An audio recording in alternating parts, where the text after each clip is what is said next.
నమస్తే, welcome to Vishwam TV. నేను మీ journalist Anil. Women's cricket చరిత్రలో సరికొత్త అధ్యాయం మొదలైందని చెప్పుకోవాలి. ఎందుకంటే భారత మహిళల క్రికెట్ జట్టు నిన్న విశ్వ విజేతగా నిలిచి ఒక రికార్డును క్రియేట్ చేయడం జరిగింది. యావత్ దేశ ప్రజలందరూ కూడా నిన్న సంబరాల్లో మునిగిపోయారు. బల అంటూ అటు సోషల్ మీడియాలోనూ అదేవిధంగా బయట రోడ్లపైన తిరుగుతూ మువ్వన్నెల జెండాతో అందరూ కూడా సంబరాలు చేసుకోవడం జరిగింది. నిన్న భారత మహిళల జట్టు వరల్డ్ కప్ గెలవడంతో ఉమెన్స్ క్రికెట్ మొదలైనప్పటి నుండి ఇప్పటి వరకు భారత్ ఖాతాలో అంటే మహిళల ఖాతాలో ఒక్క వరల్డ్ కప్ కూడా మనం గెలవలేదు. కానీ దానికి నాంది పలికింది నిన్న అని చెప్పుకోవాలి. నవంబర్ 2వ తేదీ 2025.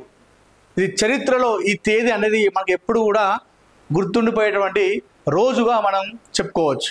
గ్రూప్ స్టేజ్ నుండి అదేవిధంగా క్వార్టర్స్లో, సెమీస్లో, ఫైనల్లో అన్ని మ్యాచ్ల్లో విజేతగా నిలుస్తూ ఒక్క మ్యాచ్ ఓడిపోకుండా, ఒక్క మ్యాచ్ ఓడిపోయినప్పటికీ కూడా మొక్కవోని ధైర్యంతో నిన్న భారత మహిళల జట్టు తొలిసారిగా వరల్డ్ కప్ను ముద్దాడినటువంటి రోజు. భారత్ మహిళల జట్టు గురించి మనం మాట్లాడుకోవాల్సి వస్తే ఎన్నో అవమానాలు భరించారు. స్పాన్సర్షిప్ అనేది కూడా లేని రోజు నుండి ఈరోజు వరల్డ్ కప్ చేతిలో పట్టుకొని గర్వంగా నిల్చునే స్థాయికి ఎదిగారు భారత మహిళల జట్టు. గతంలో చూసుకుంటే భారత మహిళల జట్టుకు స్పాన్సర్షిప్ అనేది కూడా ఎవరికి ముందుకు రాలేదు. మిగతా దేశాలన్నీ మహిళా టీంకు ఏదో ఒక రూపంలో స్పాన్సర్ వస్తే పాపం మన వాళ్ళకు మ్యాచ్ ఉన్నప్పటికీ కూడా స్పాన్సర్ లేక అంటే అవమానాలు ఎన్నో భరించారు. అంతేందుకు ఓవైపు ఎయిర్పోర్ట్లో భారత మహిళల జట్టు ఇతర దేశాలకు మ్యాచ్ కోసం పోతుంటే అదే సమయంలో పురుషుల జట్టు వచ్చింది. పురుషుల జట్టుతోని చాలా మంది ఉన్నటువంటి అభిమానులు కావచ్చు, అక్కడ ఉన్నటువంటి చాలా మంది కూడా ఎగబడి ఫోటోలు తీసుకుంటున్నారు, ఆటోగ్రాఫ్లు తీసుకుంటున్నారు పురుషుల జట్టుతో. కానీ ఆ పక్కనే ఉన్నటువంటి మహిళా జట్టుని ఎవరు కూడా పట్టించుకోలేదు. కనీసం ఎవరు కూడా వీరితో మాట్లాడలేదు, ఎవరు కూడా వీరితో ఫోటో దిగలేదు, ఎవరు కూడా వీరి ఆటోగ్రాఫ్ తీసుకోలేదు. ఇలాంటి అవమానాలు ఎన్నో భరించారు. మ్యాచ్లు ఆడుతున్నప్పటికీ కూడా అసలు మహిళా క్రికెట్ జట్టు అనేది ఒకటి ఉందా భారత్లో అని చెప్పేసి చాలా మందికి తెలియదు. మిథాలీ రాజ్ కెప్టెన్ వచ్చిన తర్వాత కొన్ని పెను మార్పులు జరిగాయని చెప్పుకోవాలి. భారత మహిళా జట్టుకు కాస్త పేరు రావడంలో కావచ్చు, ఉనికి చాటుకోవడంలో మిథాలీ రాజ్ మన హైదరాబాదీ మిథాలీ రాజ్ కెప్టెన్ అయిన తర్వాతనే భారత మహిళా జట్టుకు ఆ గౌరవం కానీ ఆ ఉనికి కానీ అది కొంచెం చాటుకున్నారని చెప్పుకోవాలి. చాలా రకాలుగా ప్రయత్నాలు చేసింది మిథాలీ రాజ్. అయితే అప్పుడు ఆ కెప్టెన్గా ఉన్న టైంలోనే ఇవన్నీ జరిగినాయి. ఇవన్నీ ఓవర్కమ్ చేసుకుని మేమే తక్కువ కాదు అని చెప్పేసి ఆటలు ఆడారు, గెలిచి చూపించారు. ప్రపంచంలోనే సచిన్ టెండూల్కర్ ఏ విధంగా అయితే అత్యధిక పరుగులు చేసిండో అదే తరహాలో మిథాలీ రాజ్ కూడా మహిళా క్రికెట్ టీంలో అత్యధిక పరుగులు చేసిన వ్యక్తిగా మిథాలీ రాజ్, అత్యధిక సెంచరీలు మిథాలీ రాజ్. ఇలా చూసుకుంటూ పోతే మొత్తం మిథాలీ రాజ్ తన సొంతం చేసుకుంది రికార్డులన్నీ కూడా. ఎందుకంటే అవమానాలన్నీ కూడా భరించడం జరిగింది. ఈ అవమానాలన్నీ భరించుకొని అదంతా కూడా ఆట పైన చూపించింది మిథాలీ రాజ్. ఒక రిపోర్టర్ ఒకనొక సందర్భంలో ఇండియా టీంలో ఉన్నటువంటి మిథాలీ రాజో లేదంటే ఇంకొక టీం మహిళ దగ్గరికి వెళ్ళి మీకు ఇష్టమైన క్రికెటర్ ఎవరని చెప్పేసి అడిగిండు. అంటే మన భారత పురుషుల జట్టులో నీకు ఇష్టమైన క్రికెటర్ ఎవరని చెప్పేసి అడగగానే ఆ భారత క్రికెట్ టీం ఆ మహిళ ఏమని చెప్పిందంటే, ఇదే ప్రశ్న నువ్వు మెన్స్ దగ్గరికి వెళ్ళి అడుగు, అంటే పురుషుల జట్టు దగ్గరికి వెళ్ళి ఇదే ప్రశ్న అడుగు, మీకు మహిళా జట్టులో ఏ ప్లేయర్ అంటే ఇష్టమో అని చెప్పేసి వాళ్ళ దగ్గర అడుగు, వాళ్ళు సమాధానం చెప్తే నేను కూడా చెప్తా అని చెప్పేసి చెప్పింది. సో ఈ మధ్యకాలంలో గత ఒక 15 ఎప్పుడైతే మిథాలీ రాజ్ వచ్చిందో అప్పటి నుండి మన భారత టీంకి ఆ పేరు రావడం కానీ ఒక ఇండియా టీము ఉన్నది మహిళ అని చెప్పేసి తెలిసింది. అన్ని ప్రయత్నాలు చేసింది, అన్ని అవమానాలు భరించారు. ఒకసారి ఎయిర్పోర్ట్కి వెళ్తుంటే ఫ్లైట్ టైం అవుతా ఉంది, టీం మెంబర్స్ అందరూ మహిళా జట్టు అందరూ అక్కడ వచ్చారు. సో మేము ఇండియా టీం అని చెప్పినప్పుడు కూడా అక్కడ ఎయిర్పోర్ట్ సిబ్బంది వాళ్ళని ఆపడం జరిగింది. ఎవరైతే అందరినీ కామన్ మ్యాన్స్ ఎలా ఆపుతారో పాపం వీళ్ళని కూడా ఆపి అవమానించారు సిబ్బంది. లగేజ్ ఎక్కువైపోయిందని చెప్పేసి సంథింగ్ ఉంటుంది కదా, మేము ఇండియా క్రికెట్ టీము ఇండియా తరఫున మేము ఆడదాము అని చెప్పినప్పుడు కూడా సిబ్బంది వినకుండా వీళ్ళని పక్కన పెట్టేసి వీళ్ళ లగేజ్ బ్యాగ్ ఆ వెయిట్ అంతా చెక్ చేసిన తర్వాతనే పంపించారు. సో ఇలాంటి అవమానాలు ఎన్నో భరించారు. మిథాలీ రాజ్ ఇందాక చెప్పినట్టు మిథాలీ రాజ్ వచ్చిన తర్వాత చాలా రకాలుగా ప్రయత్నాలు చేసింది. పురుషుల జట్టుతో మేము ఎందుకు ఈక్వల్ కాదు, మేము కూడా దేశం కోసం ఆడుతున్నాం, మేము కూడా గెలిచి చూపిస్తున్నాం, మాకెందుకు ఇవ్వరు గౌరవం అనే దాంట్లో మిథాలీ రాజ్ చాలా కొట్లాడింది. మిథాలీ రాజ్ కెప్టెన్సీలో భారత్ ఆసియా కప్లు కావచ్చు, ఎన్నో కప్లు గెలిచినాం, కానీ వరల్డ్ కప్ అనేది మనకు ఎప్పుడు రాలేదు. 2005లో వరల్డ్ కప్ ఫైనల్లో వచ్చినట్టే వచ్చి చేజారిపోయింది, అప్పుడు కూడా మిథాలీ రాజ్ కెప్టెన్షిప్లో.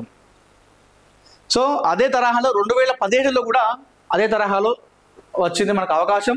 2017లో కూడా ఫైనల్లో మనం ఓడిపోవడం జరిగింది.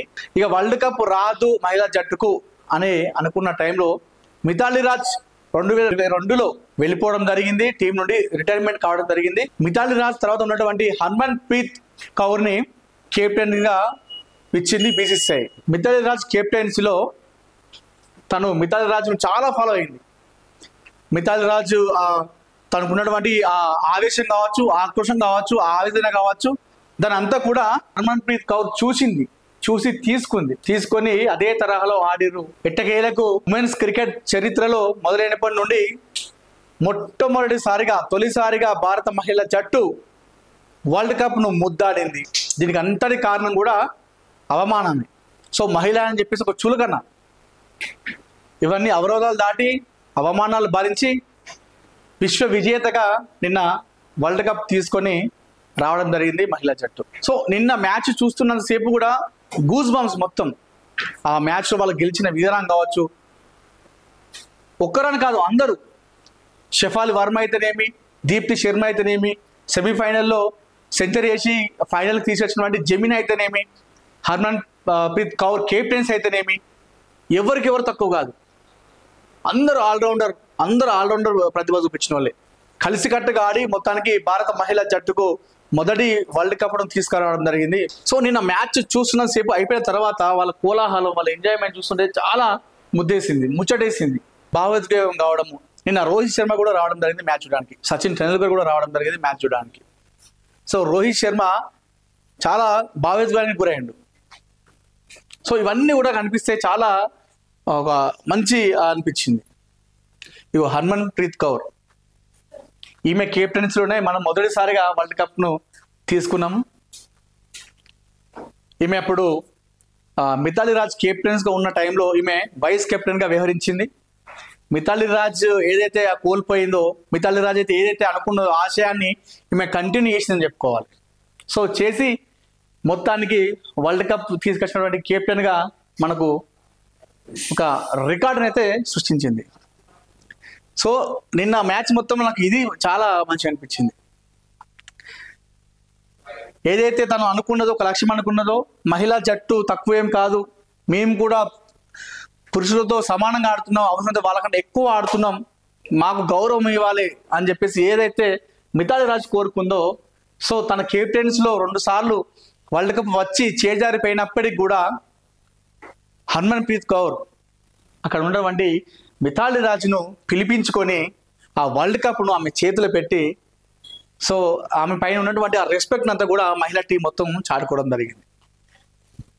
సో ఈమె మిథాలీ రాజ్ మన హైదరాబాద్ చాలా ఎంత అంటే అంత కష్టాలు పడ్డది, ఎన్నో అవమానాలు భరించింది ఆ టీంని ముందుకు తీసుకురావడంలోనూ.